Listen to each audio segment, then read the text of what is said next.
తర్వాత ఏం జరిగింది? ఈ విషయం నీకు చెప్పకూడదని నాకు ఒక కండిషన్ పెట్టారు. కండిషనా?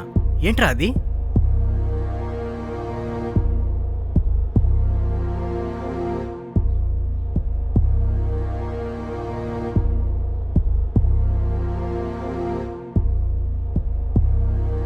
నో విక్కీ, ఖచ్చితంగా నువ్వు ఓడిపోవాలని ఈ కండిషన్ పెట్టాడు.